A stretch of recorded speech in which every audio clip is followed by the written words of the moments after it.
It's Hardy in for Mark Bertrand today. Scott Zolak, of course, and Ted Johnson. We are joined now by... Hit that on. There we go. I don't even know where to begin. Yeah, that's good. So we got a former college Detroit guy here. College and Pro Football Hall of Famer, 6-time Pro Bowls, 6 consecutive Pro Bowls, I think, Calvin. It's just, we could go on and on. 3-time first-team All-Pro. 3-time first-team All-Pro. Thank you, Ted. Calvin Johnson is here. What a pleasure it is to talk to you. Great to be here talking to y'all too, man. Wow. We're going to get to what brings you in town today, but we had a chance to meet a little bit earlier. Both Scott and Ted played in the NFL, so you guys have an understanding of who Calvin. I have a better understanding of who Calvin is now because his wife and I attended the same high school.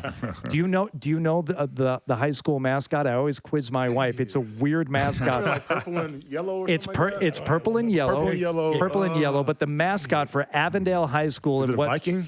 It is not. Well, it is a yellow jacket.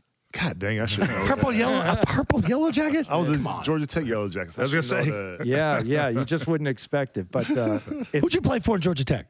Who was the head Chan coach? Gailey. Oh, Chan was there at the time. Yeah, Wow. Yeah, I had a good one. I didn't have we weren't running the triple option, so I would think not. That wasn't Paul Johnson. We're not with you there. See, it's funny because I had Bobby Ross at Maryland, then he went to Georgia Tech, then he went to Detroit, and then when I was done in New England, I almost went to Detroit and ended up not getting there because Jim Zorn was the head coach. I'm a quarterback coach, but I swore during the meeting and he didn't have me come in. But I was telling these guys, I think my tallest receiver, Irving Fryer was 6'1", 6'2". Sean Jefferson, who you know well. OG. Ted and I played with Sean. He was like the tallest guy, but it must be nice to throw the ball to you. Oh, my God. I would have loved to throw the ball to me, too. Herman Moore was ahead of you with the Lions, too. Herman was a big guy. He was 6'4", 6'5". Yes, he was. Yeah, he could go get it. But, you look in great shape. How you staying in shape? Man, I'm staying active. It just depends on the season. Right now, it's snowboard season, so I'm trying to find the snow right now. Are you going to stay up here? And go up north and do some snowboarding? Do y'all have real mountains here? In 2 hours north of here, New Hampshire, Vermont. New Hampshire, Vermont, Maine, yeah. Stowe, Vermont. I've heard of Stowe. Stowe's where all the New Yorkers go. That's where you big money, so you'd fit in at Stowe. Okay, so if you're this is interesting. Now I'm really curious. Are you okay? But out west, the runs are wider. Yep. A lot bigger than they are here. So it would be you hit a tree here. You wouldn't in this ice here. Are you left foot forward or right foot forward? Regular. I'm right. You're regular footed. Yep. Mm-hmm. Okay, not a goofy footer. Not a goofy footer. Very cool. Where are you based now, Calvin? Where are you? In Michigan. Still in Michigan. Yeah. So where do you go to Mount Holly? Where do you go to? I go to Pine Knob. No, you don't. Pine Knob. Hey, I get frustrated because once I go out west for the first time in the year, I can't go to Pine Knob anymore. Of course you can. It's a sheet of ice. It is. Oh my God. Well, okay. You'd be very pleased with some of the skiing that they have close to Boston, but I know your time here is probably a little bit limited. Zoe was talking about the idea of watching you back in the day and having the ability for the quarterbacks that played with you to throw it up to you into double coverage, triple coverage. It's something that you just don't see anymore. Do you look at the receivers now, these guys who are having to beat like man-to-man coverage and think, man, this is how nice would that have been? How nice would that have been for you? It's lovely. I just got to the point where I was just looking forward to trying to make a play on 2-3 guys at a time. That's what it was. I didn't get the one-on-one like I wanted to, but that's what made it so great. Being able to make those plays, those highlights. Yeah. How stupid are the rules gotten though? Completing the catch. Like I remember the one with you where you scored the touchdown, you put the ball down, he didn't complete the catch. Yeah. It's ridiculous. They still don't know what the definition is right now. I still don't know. Calling games. Somebody called me and told me that should be a touchdown. I'm like, well, did it go on my stat sheet? Yeah. But I don't want to say it started with you because I'm sure there were instances, but in terms of like famous catches that were called not catches, we're looking at it right now. We're looking at it against the Bears. This is the one that to me started the conversation on a national level. That's a catch. You caught the ball. You caught the ball. The ball was caught. Do you look at it as like, yeah, that's kind of where it all started? All this conversation that you hear week in and week out started with that play. It went from there, and then Dez had a situation, and then it went to somewhere else. I feel like I had another situation. It's just bouncing all back and forth, and until they can get the answer, which I don't think they have one yet. They don't. Yeah, even as slow as the camera goes, they still don't have an answer. Do you have an answer as to what a catch should be, or is it an eye What's test? the guy they call? Who's the guy they call on TV on the game days? Oh, so you get like Gene Steratore, he's on site. They should call me for that. Yeah. I feel like I deserve that The right. problem is you got to go to New York every Sunday, and then you sit there and you got to stare at 20 different TVs with games going on. That is true. Yeah, but you'd be fed well. So what is your passion now? What brings you to Boston? What are you doing here? Tell the story. It's great, man. Well, our passion started after football. Was really just wanting to recreate that locker room vibe. That's what we miss the most. I feel like after we get done playing, you don't miss the the hitting your head on the ground or against each other. It's the time in the locker room, the time with our families that we get to spend afterwards. So being able to do business with those same guys that I blood, sweat, and tears with, the guys that you can trust, that you've been accountable to and accountable with for so long, those are the kind of people that you want to go in business to because you know what you're going to get. And being able to do that and here in the cannabis industry, we started in Michigan, myself and Rob Sims. We started a business 4 or 5 years ago called Primitive. It's spelled primitive without the E at the end. There you go. There we go. We got the setup. Yeah. So you got all these are hydration packets. Yes. The products that we're coming out with now are CBD products. And like I said, we started in cannabis, but we're a wellness company, and we wanted to create products that we use when we're playing football. We use rehydration packets all the time, and we use all kind of various topical creams. So those are our first 2 SKUs that we started with. And the great thing about these is that they're coming with cannabinoids inside to help address the inflammation and pain that everybody's dealing with. So you're going to be opening up a shop on High Street, right? Yeah. So Gosler Chariots. I mean, a lot of people know him from BC. Yep. I think he was 17th overall pick to the Lions. Yep. Gosler's done well for himself. So he's one of the guys you're talking about. It's awesome to be able to partner with guys, and this is what we want to keep on doing with our brethren. Just to have guys here in Boston to be able to be on his entrepreneurial journey, and we have so much synergy from our belief of the healing properties of this plant to just wanting to be businessmen in general. And like I said, the synergy came together where he was doing his thing in this market. We already had a brand, and we were able to come together and make something larger. Calvin, do you think because a lot of former players aren't doing great, aren't finding their purpose after football, like.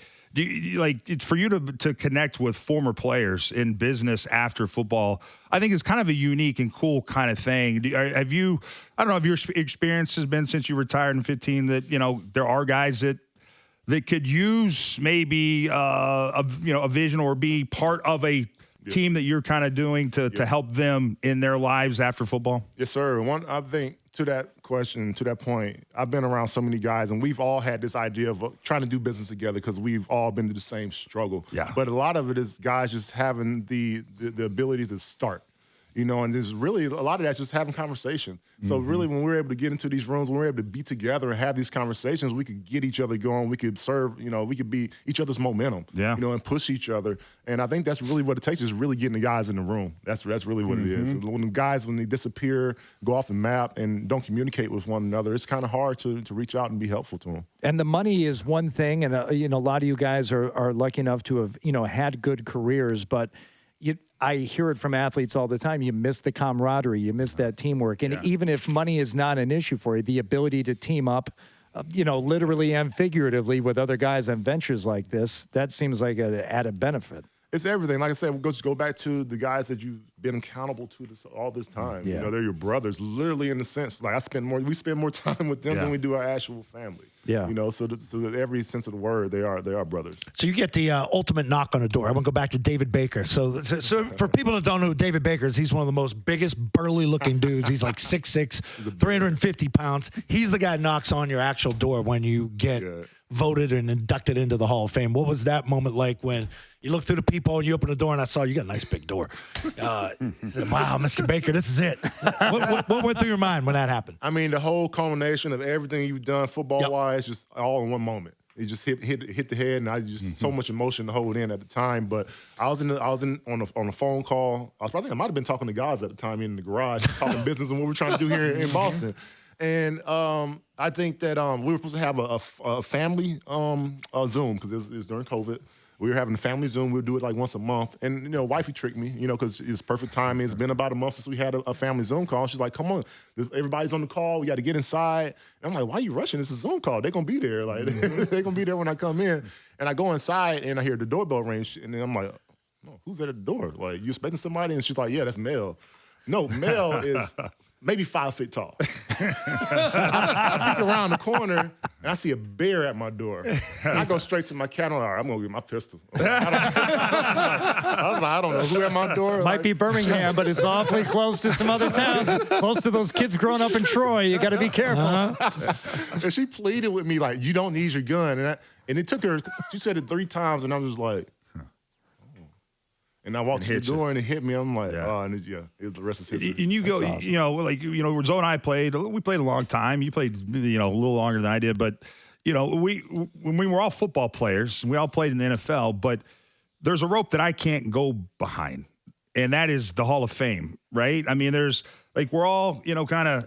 I think we all have respect for each other, but then you're kind of in a different deal altogether. What's that like to be in just in a class, in a group that is just even, distinguished and better than maybe just, the average football player? That's got to be a pretty awesome feeling. It's awesome. It's the next best thing, I guess, to, winning a Super Bowl. That's your goal, every year. But to be in the same room with the guys that, I feel like, not to take anything away from anybody that's played football, but the guys that we talk about every day, day in, day out, that made the game, the plays that you think about, to be in the same room with those guys and just sit there and to be a fly on the wall and be part of that group and just to listen to these stories. So like even the stories that you guys, I can only imagine the stories that you guys have. Yeah. And just to hear these stories, whether you're a Hall of Famer or not, it's amazing just to be part of that kind of history. Who's the wild guy? Like you said, that's the one. Haley, Charles Haley. We had him on the Super Bowl. He was crazy. He had how many S-bombs did he drop in the Super Bowl? We had him on Radio Row. 7 and 5-minute interview. He's up to shooting the S with you guys, man. It came out so smooth. Like we forgot to dump it. Is he? I mean, he can't be going as hard as he was, but it's still Charles Haley. Imagine him and Jimmy, though. Was he selling the dog food? He was selling dog food. Yeah. Charles gets pushing around the dog guys. food. Yeah. Oh man, Charles is nuts. We were at his golf outing and.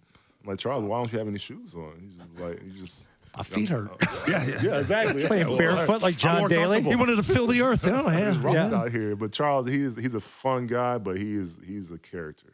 Well, Ted, you make a good point. The rarefied air of being an NFL player, but then there is the rarefied air of the Hall of Fame. Yeah. And in a Super Bowl, Schmooper Bowl. Listen, I didn't want to talk about that because, Calvin, on a personal note, people say to me as like a lifelong Lions fan, what's it like? I'm like, I don't know. I've got to root for 2 of the greatest players of all time and watch them on my team for years. Between Barry Sanders and Calvin Johnson, and I'm cool. What do you want? I receive so much joy from watching you play, as has every NFL fan. So that's why, personally, and I think for anybody watching, listening, it's just a treat to talk to you. Appreciate it. That means a lot. Should the Patriots sign trade for DeAndre Hopkins? I was just brought up on the situation. He's on a little bit of a pitch count, though. I mean, you get that point in your career, you got somebody about what year is he on? He's 11, right? Yeah, he's 31 years old. Yeah, so he's 31. I'll look it up. I don't think it's 11. No, I don't think it's that long. 8? I think it's a little less than 10. He missed a couple years, so he missed a couple years. Yeah, he's got a lot of miles on his legs. Yeah, and you sort of get to the point like Julio Jones. We play on Sunday. Yeah, but you got to have a guy like Brady, and you got a young quarterback that doesn't really mix. Like you say, those tires on the bodies, the tread doesn't come back. How's your knees? The knees are all right. It's the ankles that mess with me. Really? Ankles give me the most inflammation. Anytime I'm playing basketball, anything, it's ankles. Rub that CBD on, man. Lace up the body. Put the rub that CBD cream on. Yeah. 100%. Okay, so the cream and the supplements here, which are not just for it's for wellness, but it's also for hydration. I've never heard of CBD being used for hydration before, and these are some of the things you're selling and promoting here with Primitive, which is now going to be open on a high street in Boston. You are all over there, like the face of the shop and the franchise and stuff. So this is good stuff. It's all, like you said, promoting overall wellness, not just from the cannabis side. 100%, man. I think, we call ourselves primitive because you think about it, plant medicines, but cannabis in general have been used by humans for millennia. So by definition or by nature, cannabis is primitive. Yeah. And what we're doing here, this is the CBD side of it. So, obviously we want to be able to promote it get it to the masses. We feel like we have a great product. One thing that we use And all we're trying to do is help with the main cause of everybody's pain is information. What's the name of the shop? Target information. What's the name of the shop on High Street? What's it It's gonna called Primitive. It's gonna be so it will be called Primitive, just like this. So Primitive Performance. All right. Yeah. 200 High Street. Performance is actually the CBD brand, but just Primitive, that'll be the cannabis brand. Yeah. Awesome. And people who've used it swear by it, whether it's the creams, whether it's the supplements. And I mean, you've really tapped into something. Well, I there. think that one thing that sets us apart and what we're doing here is that we're using nanotechnology. You know, nanotechnology is a little bit different from all the oils and topicals that are out there because nanotechnology, the particle size is so small that it mainly bypasses the intestinal system and gets into the bloodstream. And that's what we want for this stuff to be active and, Right. and make an impact on us. You know, you use enough of this, you might actually enjoy snowboarding at Pine Knob. But otherwise, if you see Calvin at this shop, tell him. Imagine seeing Calvin Johnson snowboarding. I guess just go down. I can't. I really can't. I really I'm can't. gonna send y'all some video to put on. All right. I got my We'll 360 put it up. cam. Oh yeah, I gotta send y'all some We'll video. love to do it. We'll put it up. Okay, so you do I got guys out there. aerial stunts and I almost swore. I guys do you got ramps. up I there. do ramps. I don't do the Okay. rails and stuff. I'm Right, not trying right. to bust my head, but I do ramps. I get there. Yeah. and guys gets out there with you. Guys skis. I got them out there skiing. I still ski. Y'all can do it too. Oh, Come on, man. let's go. I'll go skiing. We'll do it one day. I switched to snowboarding after I left Michigan 25 years ago and never go back. Snowboarding. Is that Snowboarding. right? Yeah. I'm Yeah, I'll told never go you back. need one. Just you're going to fall down a lot the first day or two. Yes. But once you get through that, Yes. then you never go back to skis. They say 100%. That's Okay. exactly it. Is that how it is? Exactly Okay. it. The I got a learning good curve. Professional lesson though. Oh, yeah. Professional lesson, 2-3 days. You don't look back. Right. Interesting. And it'll All right. click. It'll click. You won't be able to do it, and then you'll be able to do it. Exactly. And then you'll never go back. Yep. Calvin Johnson, what a You're the pleasure. man. Thank Real you. pleasure, man. Appreciate it. Good luck. Appreciate it. But